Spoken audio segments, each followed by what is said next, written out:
Normies, hello and welcome back to the channel. Today we'll be taking a look at this old daily driver of mine, the Casio MTP-1303. Very catchy name, of course. Very much Casio style naming convention, just numbers and letters, whatever.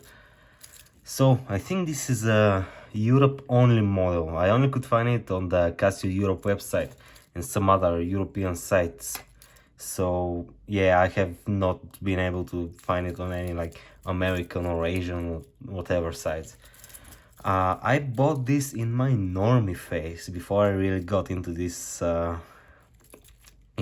watch enthusiasm thing. I didn't know much about watches, I didn't really care either, so I just wanted something that looked relatively good, like looked sort of expensive, has a bracelet, and what a bracelet it is, we will get to that, and a blue dial, which I clearly got for my money. So the price on this one, around 30 euros, depending on the specific model you go for. There are straps, bracelets, different dials, and that's about it. About like 4, 5, 6 variations, and like you also got 5, 6 variations for every other model in the Casio collection. So yeah, and those are pretty much the same thing. So let's start with the movement, because well, it doesn't really matter.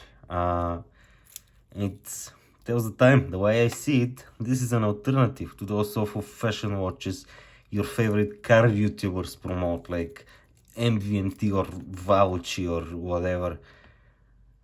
Those are worse in every way than this, and cost like 5 times more or something like that. So really the only thing that matters about this movement is that, according to Casio, a battery will last 3 years. I'd expect more like 5 years, but whatever. Other than that, simple, reliable Casio quartz module. Whatever the movement is, really nobody cares. It is housed within this heavy brass case, which offsets the non-existent weight of the movement, and it gives it some nice heft. It provides 50 meters of water resistance, which is good compared to the standard 30 for a cheap fashion watch. Of course, a regular push-pull crown, one position, easy to operate, push-in case back, 40 millimeters in diameter, 8.1 mil deep. The weight is around 100 something grams, depending on like the bracelet or the strap or how you size it or whatever. Speaking of the bracelet, it is actually kind of terrible. Like, you should take a listen.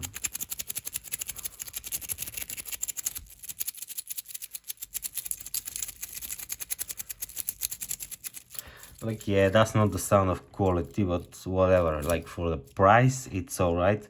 It holds the watch to one's wrist, so I don't know what more I'd expect. Oh, folded, cheap, kind of, sort of, reasonably easy to adjust. Kind of shiny, a bit blingy, kind of cheap.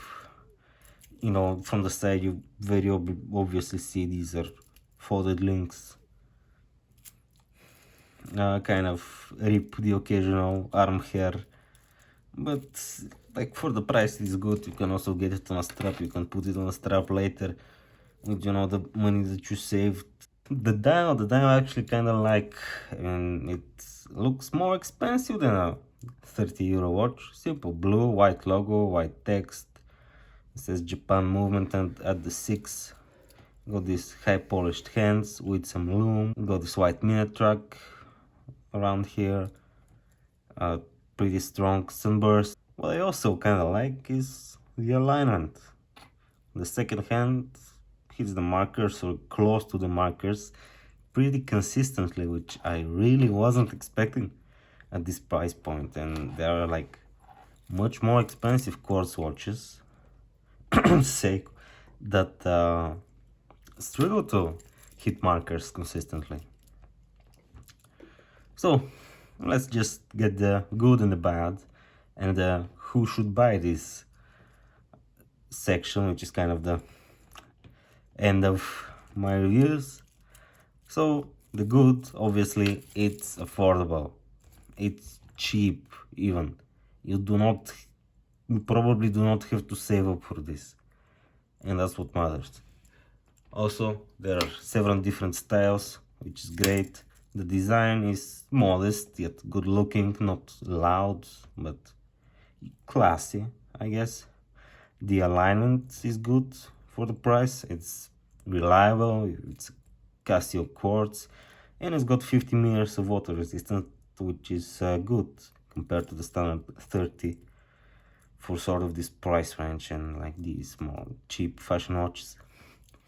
So the bad, the bracelet, yeah, it's simply awful, and this clasp is a little bit worse than the bracelet even. Like, yeah, it clasps the bracelet, but it's overall secure. It's not gonna open on its own too easily. Just, yeah, it's just a clasp and nothing more, nothing less. Stainless steel, sort of matte surface.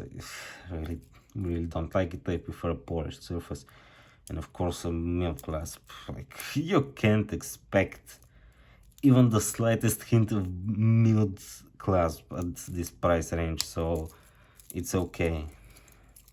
And the movement, well, it gets the job done, but it's nothing special, so yeah, it shows the time, and that's about it. So who should buy this watch and who shouldn't? Well, I reckon you should buy one of these if you like to drink with friends, if you cannot wait until summer, and you should definitely buy one of these if you own a large JBL speaker. But who should not buy the Casio MTP-1303 or whatever? You should not buy one if you like to drink alone. Also, you should definitely not buy one if you know what Geneva stripes are. You should also not buy one if you haven't taken a film photograph in the past 10 years. Box on up. Yeah, this is the box it came in. Oh fuck, man. Alright, I guess it's time to end this. Alright, goodbye.